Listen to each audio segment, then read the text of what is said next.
Olá, meus queridos irmãos, a paz do Senhor a todos. Bem-vindos a mais uma Escola Bíblica Dominical da Igreja em Correias, na obra de restauração, a ICOR, que está aqui fisicamente na Estrada União Indústria, número 4589, Correias, Petrópolis, Rio de Janeiro. Uma alegria, uma felicidade nessa data estar iniciando mais um trimestre de estudos da Palavra de Deus. Como passa rápido, não é verdade? Como que nós estamos assim com uma sensação que o tempo passa rápido quando nós temos lições importantes como foram as lições aplicadas no último trimestre, falando sobre a Igreja do Novo Testamento. E nós tivemos uma revista temática, falando sobre igrejas do Novo Testamento, e nesse trimestre fazendo essa diferenciação, nós agora estaremos estudando livros da Bíblia. E nessa oportunidade, 1ª e 2ª Timóteo é o tema que nós estaremos utilizando durante todo esse trimestre. A revista é Cuidando da Igreja, baseada nessas duas cartas que o apóstolo Paulo escreve ao seu amado filho na fé, o nosso querido Timóteo. E existe uma conexão interessante com a revista passada, porque o título dessa primeira lição, ela diz assim, a vida da igreja local. Olha que entrelace bonito feito para iniciarmos bem esse primeiro trimestre, tá? Primeiro capítulo da primeira carta ao Timóteo, ou seja, 1 Timóteo capítulo 1, é todo o nosso texto básico. É evidente que eu não vou ler todos os versículos, mas quero ler o versículo 3 e 4, ou seja, 1 Timóteo, capítulo 1, versículo 3 e 4, como leitura introdutória desta lição. Como te roguei quando parti para a Macedônia, que ficasses em Éfeso, para advertires a alguns que não ensinem outra doutrina, nem se deem a fábulas ou a genealogias intermináveis, que mais produzem questões do que edificação de Deus, que consiste na fé. Assim o faço agora. Meu Deus, que todo capítulo é importante, mas esses dois versículos, eles mostram realmente qual era o objetivo da carta de Paulo a esse pastor jovem, tímido, mas valoroso, tanto para o ministério de Paulo como para o Senhor. E também, por que não dizer, para todo o povo de Deus. Essa lição de hoje, ela vai falar um pouco sobre a igreja local. Existe uma importância muito grande para uma igreja igual a nossa, que tem um sistema de governo congregacional, onde a igreja tem autonomia de decisão, mais valorosa ainda, assim como outras denominações também que mantêm isso. Então nós temos essa questão e nós vamos ver hoje a vida da igreja local, como era naquele tempo, e faremos apontamentos também sobre a situação de hoje. Bela revista, a apresentação dela está na página ao lado da primeira lição, e tem muito desse primeiro tópico aqui, e eu vou ler o primeiro parágrafo. Vamos juntos? A igreja é a corporação de pessoas regeneradas que ama a Jesus e abraça a sua missão. Ela é o único empreendimento histórico que Jesus prometeu edificar e preservar. Ela é a instituição mais preciosa sobre a terra, pois foi comprada pelo precioso sangue de Cristo. Participar da igreja e trabalhar para a sua edificação é o mais honroso privilégio que podemos ter nessa vida. Evidentemente, nós estamos falando da igreja como organização universal, não só espalhada por esse território terreno no nosso planeta, mas também durante toda a história. É a igreja do Senhor, que é formada pelos que foram salvos pelo sangue de Jesus, aqueles que já nasceram de novo em Cristo Jesus, aqueles que já têm a revelação do Deus de Israel através de Cristo Jesus. Então, isso é igreja. Agora, essa igreja universal, ela é formada de igrejas locais, que têm a sua grande importância ainda no tempo de hoje. O autor da nossa lição, ele vai trazer um segundo parágrafo aqui muito importante também, mas ele vai falar sobre 3 razões básicas, tá, para a relevância dessa carta ou dessas cartas para a igreja de hoje. E eu quero usar esse tempo para isso também. Primeiro, a carta ensina-nos a importância da sã doutrina para a preservação de uma igreja local. A sã doutrina, ela está exposta na palavra de Deus, não em conhecimento humano filosófico, e nem em situações circunstanciais, sejam elas políticas, sejam elas psicológicas, sejam elas sociais. Não é isso. É na palavra de Deus. Ponto 2. A carta exorta-nos sobre a necessidade da igreja ter uma liderança qualificada espiritualmente e dedicada a cuidar da igreja. Ele coloca aqui: pastores, presbíteros, diáconos devem ser escolhidos e ordenados segundo critérios bíblicos. E aí nós poderíamos colocar já logo como algo relacionado a isso, a não precipitação na convocação e na separação desses obreiros. Tem que passar por um teste antes, tem que haver um trabalho, tem que haver uma certeza dessa chamada ou da vocação. Então, existem outras coisas. A não precipitação, nesse caso, é boa. Ou seja, tem que ser algo feito com maturidade e principalmente com a certeza de que o Espírito Santo de Deus está dizendo sim. Terceiro ponto, terceira razão básica, né, para a importância dessas cartas. A carta orienta a liderança sobre como pastorear e administrar a igreja local. Isso é fantástico. Ele diz assim, olha, toda a igreja local precisa cuidar de sua mensagem, dos seus membros e dos seus ministérios. Então, essa questão de pastorear, a orientação que Paulo dá nas cartas escritas a Timóteo, elas são maravilhosas para a liderança. Nos fazem voltar ao trilho, ou encontrar o trilho, não é verdade? Que é a vontade de Deus. O que é correto, o que não é. Questões éticas são tratadas. Como tratar as pessoas que são diferentes dentro da igreja, porque nós somos diferentes em grupo, em idade, em geração, em compreensão de muitas coisas em relação à vida. Como levar esse grupo heterogêneo a ter uma compreensão só sobre quem é Cristo, sobre santidade, sobre vida com Deus, sobre questões éticas e comportamentais que são importantes, sobre modo de andar, vestir, falar. Coisas importantíssimas, caracterizam quem nós somos. O autor, depois dessa introdução muito bem feita, aí ele entra realmente no primeiro capítulo, e é o que nós vamos fazer agora. O prefácio da carta, ou seja, a parte inicial dessa carta.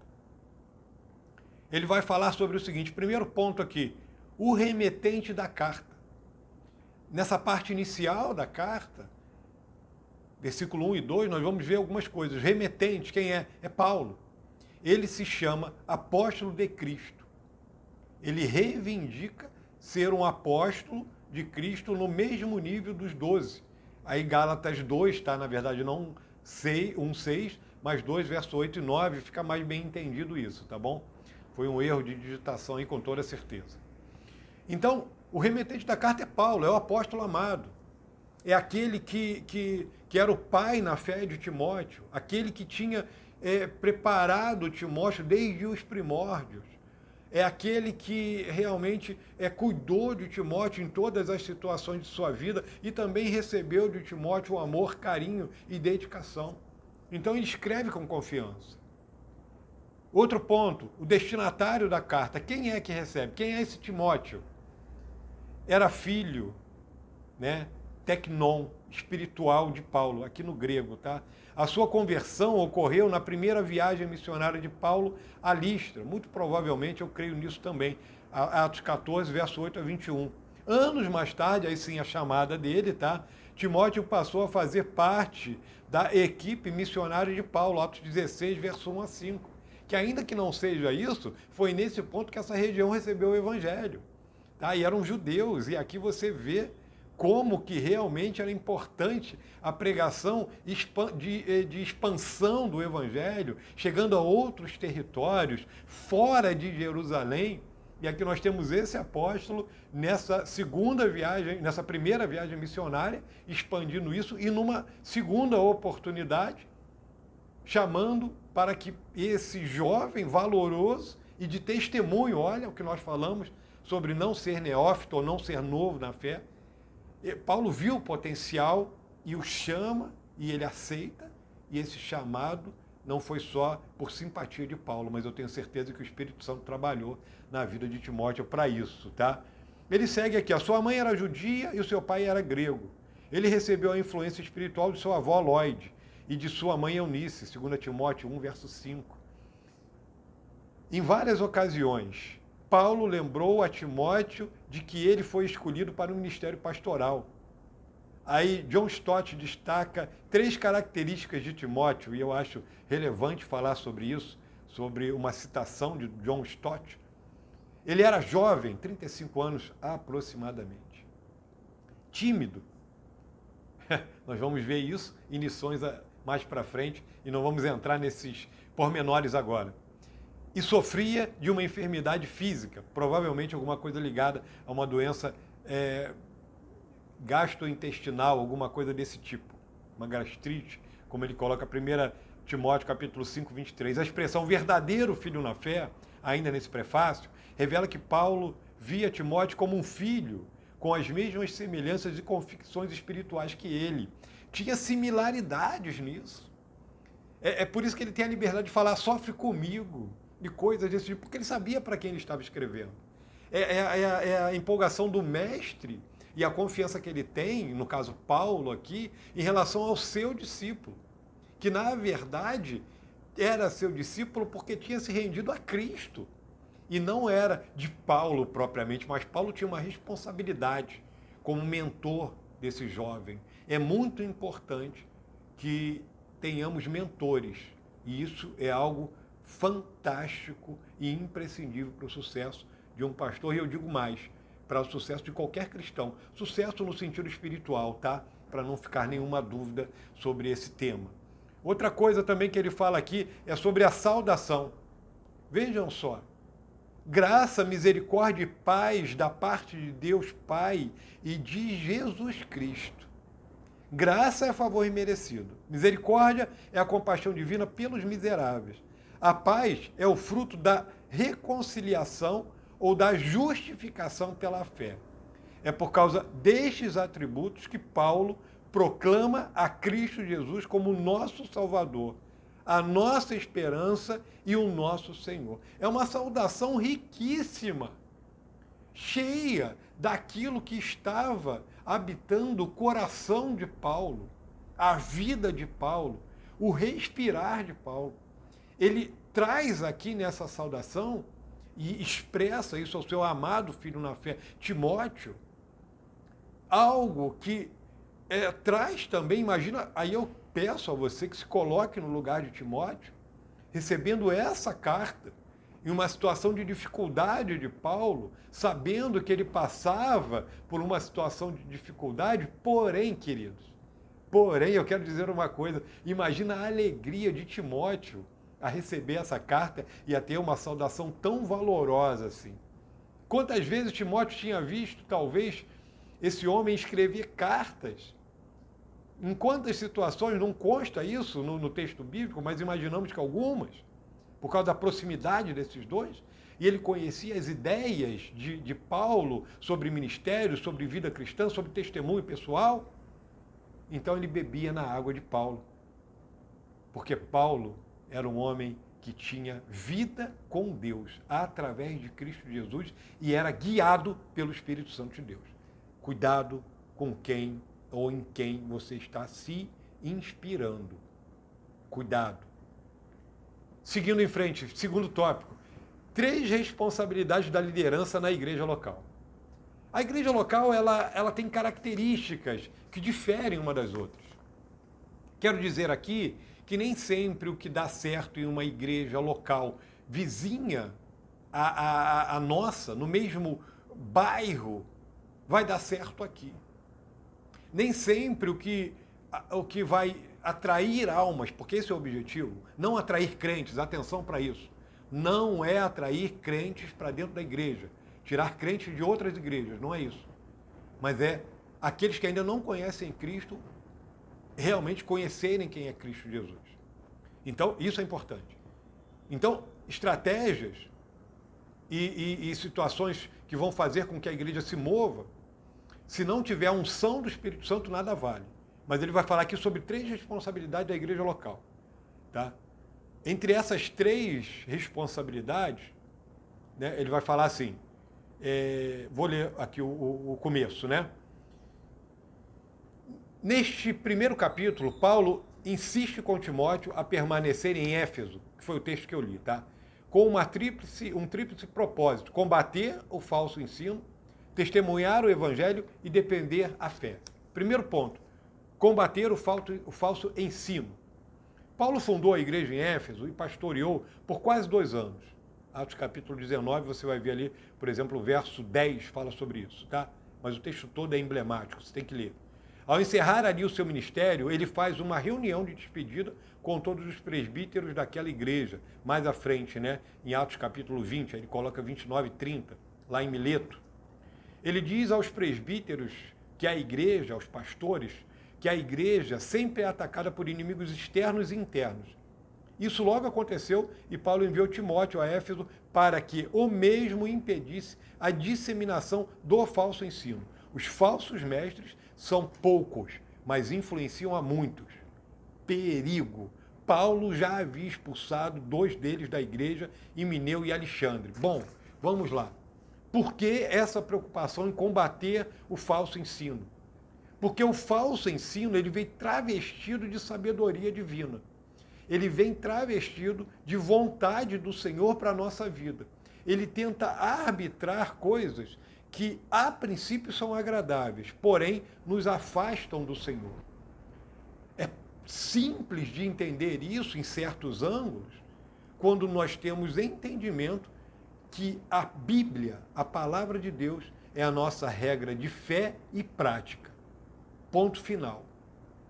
Outras situações, outros conhecimentos são apenas acessórios que nos fazem andar com o conhecimento humano mais à frente.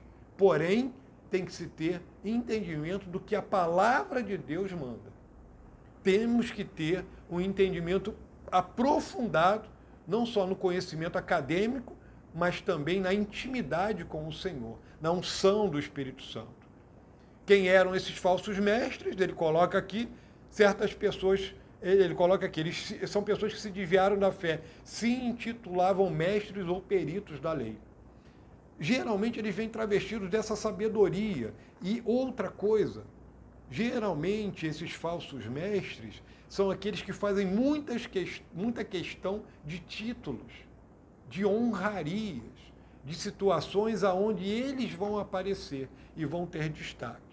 O que eles ensinavam? Tudo que não é bíblico. Não era sã doutrina.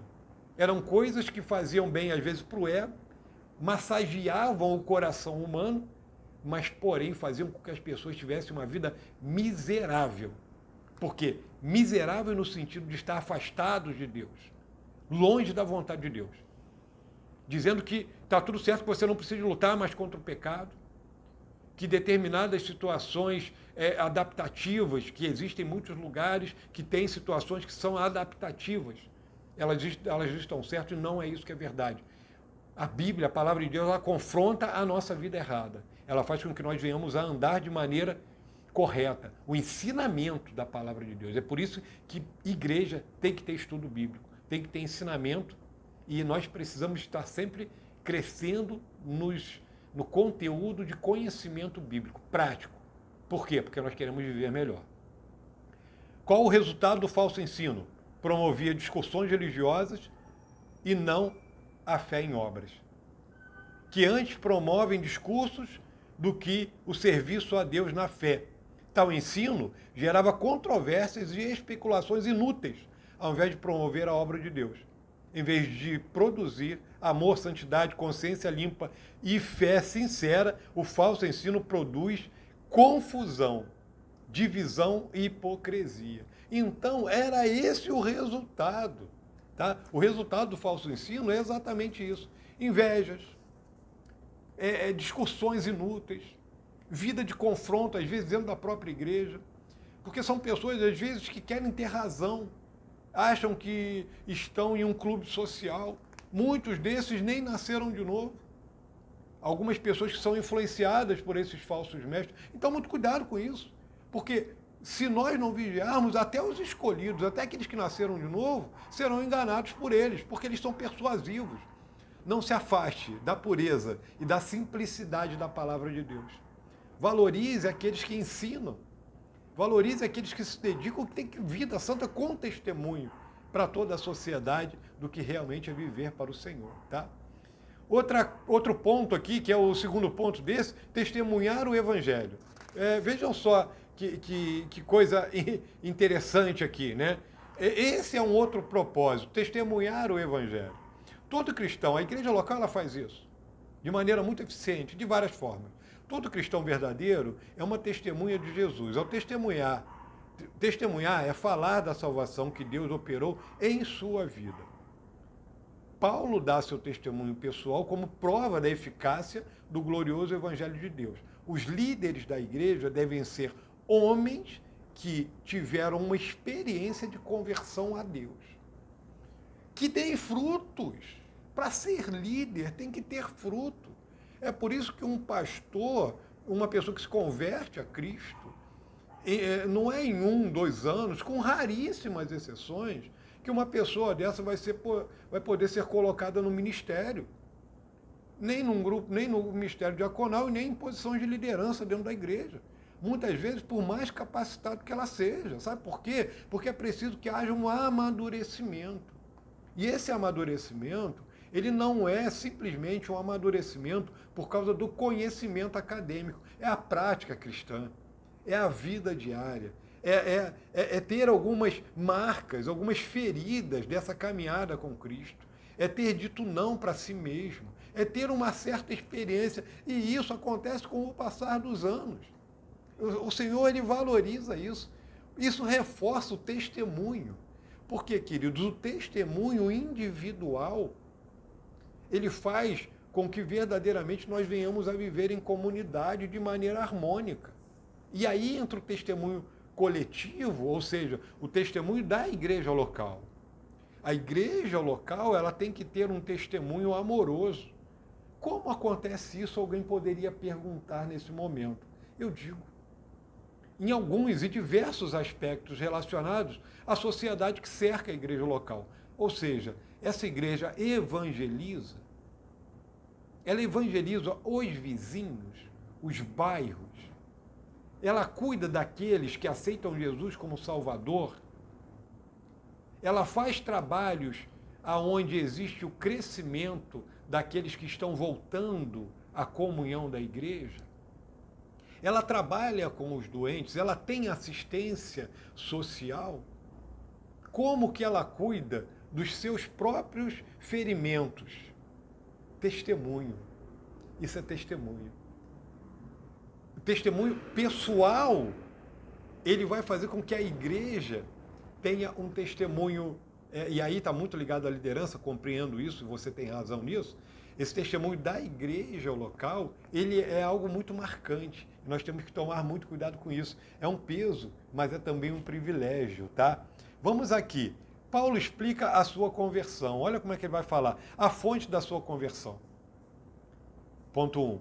A graça, a fé, o amor proveniente de Cristo Jesus. Transbordou, porém, a graça de nosso Senhor com a fé e o amor em que que há em Cristo Jesus. Perdoe, verso 14. A conversão de pecadores ocorre pela graça de Cristo. O testemunho, ele vai render isso. Pessoas que se convertem, porque veem a vida diferente das pessoas, não igual, atenção. As pessoas não se convertem porque você está igual ao mundo, está igual aos sem fé, aos sem esperança. Ela se converte porque ela viu algo diferente. Tá? É um trabalho do Espírito Santo, mas o nosso testemunho é usado pelo Espírito Santo para isso. Fundamento da sua conversão, o Evangelho, a palavra de Deus, abundantemente explicitado no livro de Atos dos Apóstolos. Todas as pregações que converteram pessoas, elas usavam a própria palavra de Deus, fazendo com que os ouvintes chegassem ao conhecimento de Cristo como aquele que cura e que liberta do poder aprisionador do pecado. Ponto básico. Terceiro, o propósito da sua salvação. Por que se converte? Ela seria um modelo ou um exemplo de como Deus evidencia a sua misericórdia e longanimidade na salvação dos pecadores e servisse eu de modelo a quantos hão de crer nele para a vida eterna. Verso 16. Paulo louva a Deus pela sua conversão, assim ao Rei eterno, imortal, invisível, Deus único, honra e glória pelos séculos dos séculos. Amém. Verso 17. Deus recebe toda a glória pela salvação de Paulo, de modo soberano e irresistível. Deus o escolheu, o chamou, o salvou. Toda a honra, toda a glória a ele. Isso se aplica a nós também, porque isso tem a ver com essa questão de testemunho.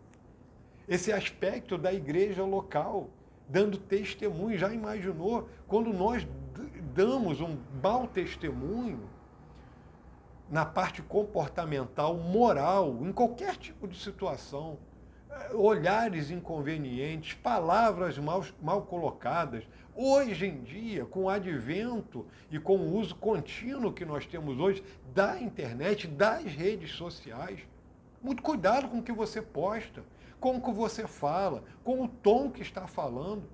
Muito cuidado com o que você expressa através da internet, porque é péssimo, às vezes, o testemunho de algumas pessoas.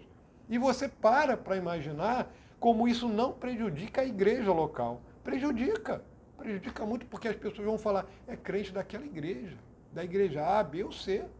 Porque quando nós vemos alguma coisa desse tipo, nós também paramos para falar sobre isso, não é verdade? Em algum grau, olha, é fulano, mas será que ele está na igreja ainda? Eu pouco vejo isso, mas quando eu vejo assim certas coisas ruins, eu fico pensando, será que essa pessoa está na igreja ainda? Tem coisas que às vezes a gente pensa, imagina o que é isso. Último ponto aqui, último propósito, né? Ou melhor, esse último propósito é um tríplice propósito, né, do versículo 3 até o 10 aqui, falando um pouco sobre isso. Combater o bom combate da fé. Paulo encerra a sua orientação com uma ordem militar. Olha, observe isso. Batalha. Isso é luta espiritual. Este é o dever que te encarrego, ó filho Timóteo, verso 18. Tal como uma ordem urgente dada por um oficial superior, ele diz a Timóteo, combate o bom combate. Trata-se da luta contra os inimigos de Cristo e do Evangelho.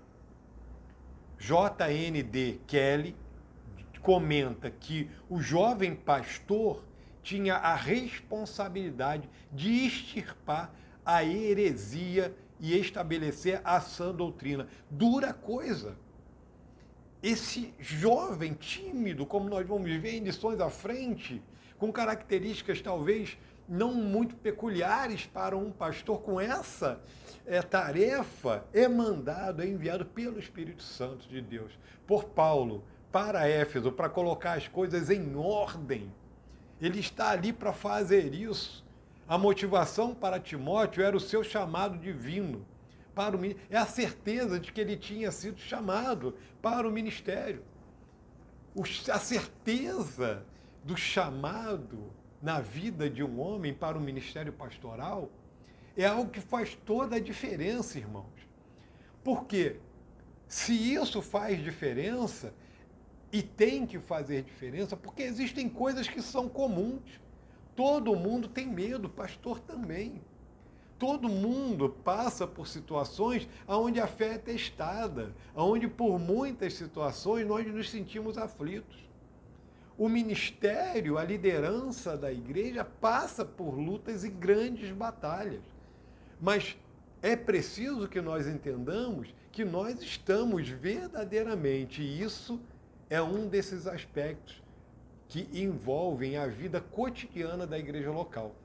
Nós estamos passando por uma batalha. Enquanto estivermos aqui nessa terra, enquanto Jesus não voltar, essa batalha se levanta contra nós. O inimigo, ele usa, às vezes, pessoas, situações, influências através dos vários meios de comunicação que estão ao nosso acesso hoje. Ele usa, às vezes, e muitas vezes, os nossos próprios sentimentos. E ele coloca isso contra nós. Ele consegue não tocar em nós, mas nos influenciar. Lembra das setas malignas? Das influências malignas? E o escudo da fé, aonde está? Como que nós, irmãos, conseguiríamos vencer essa batalha na qual nós já estamos, se é que nascemos de novo? Você nasceu de novo, então você está também nessa batalha. Não se afaste do seu batalhão. Não abandone a igreja local. Tenha comunhão com pastores da sua igreja, com os diáconos da sua igreja, com o grupo do qual você faz parte, crianças, adolescentes, jovens, homens, mulheres. Entre sempre em comunhão com esses líderes. Você sabe quem é o líder da sua organização? Pois é, ore por ele. Ore pelos pastores, ore por mim, ore pelo pastor Célio, ore pelos pastores que você ama, tá bom? Finalizo aqui com o último parágrafo desta lição. A rejeição da sã doutrina é uma má consciência e uma má consciência geram apostasia e desvio comportamental. Atenção para isso. Foi o que aconteceu com Himeneu e Alexandre, obrigando Paulo a excomungá-los, a expulsá-los, a tirá-los da igreja, os quais entreguei a Satanás. Como a igreja é o lugar em que Deus habita, segue-se que ser eliminado dela é o mesmo que ser enviado de volta ao mundo onde Satanás habita. Aqui nós compreendemos de uma maneira um pouco diferente. Nós acreditamos que os homens sofreram, mas se eles nasceram de novo, evidentemente o inimigo não pode tocar, né? E essa compreensão eu sei também que o autor tem a mesma, tá? Quem rejeita esses princípios apóstata da fé, afasta-se da comunhão com a igreja e se torna blasfemo. Então aqui também fica uma situação que nós devemos pensar. Os sofrimentos e alguns desses sofrimentos que algumas pessoas têm, os círculos viciosos dos quais às vezes parece que não existe fim e não escaparão certas pessoas, muitas vezes eles estão muito ligados ao afastamento que as pessoas têm da igreja local, do ensino, da comunhão, do amor e da vida prática, que é algo que deveria ser encarado como um privilégio e não como um sacrifício. Que Deus reacenda o seu amor pela igreja local. Que Deus aumente o meu e o seu amor pela igreja local. Que o Senhor tenha misericórdia de nós e nos abençoe de maneira abundante. Que Deus lhe abençoe nessa oportunidade e iniciamos hoje esse próximo trimestre e estaremos estudando essa carta a Timóteo, primeira e segunda, durante todo esse período. Que Deus te abençoe e junto com você toda a sua casa, em nome de Jesus.